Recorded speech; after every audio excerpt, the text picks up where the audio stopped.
যে আপনি article publish করলেন, তারপরে আপনি মনে করেন যে নিজে পোস্ট করলেন, এইগুলার যত ভিজিবিলিটি আপনার প্রোফাইলের বাড়ে তার চেয়ে বেশি ভিজিবিলিটি বাড়ে হচ্ছে গিয়ে কমেন্টের মাধ্যমে। ওরে বলতেছিলাম যে তোমার এই যে সেলসের ফানেল কি ইন্টারন্যাশনাল ক্লায়েন্টের, বলা যায় এটা খুবই ফানি, কিন্তু আমার কমেন্ট হচ্ছে গিয়ে one of the highest conversion লিঙ্কডইনে। সো ও কি করে, ও ওয়ার্ল্ডের যত ইমেল মার্কেটার আছে, ইমেল মার্কেটারদের যেটা অনেকে অনেক পছন্দ করেছে, যে সিলেটের একটা ভাইয়া ছিল যারা অলরেডি ভালো লেভেলে কাজ করতেছে। সো আমি জাস্ট জানতে চাই আপনার কাছে, বর্তমানে লিঙ্কডইন থেকে যারা D2C ফাউন্ডার বা B2B ফাউন্ডার, এই ধরনের ফাউন্ডারদের আপনি সবসময় বলেন তাদের পার্সোনাল ব্র্যান্ডিংটাকে ইমপ্রুভ করার জন্য, তাদেরকে রেগুলার পোস্ট করার জন্য, তারা যতটুকু জানে সেগুলোকে নিয়ে কাজ করার জন্য, এবং দেয়ার আর কোম্পানিজ যারা এই ফাউন্ডারদের জন্য এই কাজটা করছে। আপনার কাছে মেইন চ্যালেঞ্জ কি মনে হয় এতগুলো সেশন করার পর? আর একটা বাস্তব কথা, এটা অফেন্ডেড হওয়ার কিছু নাই, যেটা হয় যে এসএমই যারা ফাউন্ডার থাকে এদের তো ইংলিশ অত ভালো থাকে না, প্লাস এরা কমিউনিকেশনে অতই থাকে না। একটা প্রোফাইল পিকচার যে স্মার্ট দিবে সেইটাও তারা খুঁজা পাই করতে পারে না। তারা সোলজার, তারা ভালো ব্যবসা করতেছে, কিন্তু তাদের মধ্যে এই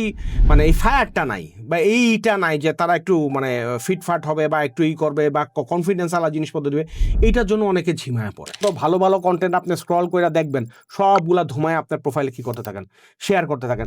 মানে এটা স্ট্র্যাটেজি। মনে করেন যে আপনি গার্মেন্টস সেক্টর নিয়ে কাজ করেন, বাংলাদেশে আপনার কোনো কাজই নাই, আপনি খালি এক্সপোর্ট খুঁজতেছেন আর আপনি বাইরে থেকে বায়ার খুঁজতেছেন, তাইলে আপনার কি করা উচিত? তাহলে বাংলাদেশের যত গার্মেন্টসের ওনার আছে তাদের প্রোফাইল ভিজিট করা উচিত এবং তারা যা যা শেয়ার করতেছে সব রিপোস্ট করা উচিত। আমি একজন ফাউন্ডার, আমি ফেসবুকে আমার একটা পার্সোনাল ব্র্যান্ডিং এর পেজ খুলেছি, যেখান থেকে আমি অ্যাকচুয়ালি আমার কন্টেন্টগুলোকে পোস্ট করি।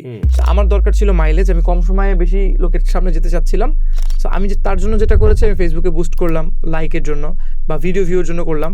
লিঙ্কডইনে আমি আবার এরকম করতে চাই, আমি যদি টাকা বেশি থাকে বা আমি যদি ওখানে ইনভেস্ট করতে চাই, আমি কি পেইড লিঙ্কডইন দিয়ে এটা করতে পারবো? সেলস নেভিগেটর দিয়ে LinkedIn you can do magic. আমি আসলে চ্যাটজিপিটিটাই বেশি ইউজ করি, I don't know why. Claude আমার সাথে ক্লডের মানে খুব একটা জমে নাই। লুকাচুরি তো কিছু নেই, এখন সবাই জানে যে এদের কি করা যায়। গামা অ্যাপ দিয়ে আপনার মনে করেন স্লাইড বানানো যায়। এখন আপনি একটা 10 পৃষ্ঠার একটা প্রম্পট দিলেন, বা আপনি মনে করেন একটা টপিক দিলেন, ওরে বললেন যে 30 স্লাইডের একটা বানায় দাও, ইনডেপথ তো বানাই দিল। এখন ও তো ওর মতো বানাই দিছে ইনডেপথ।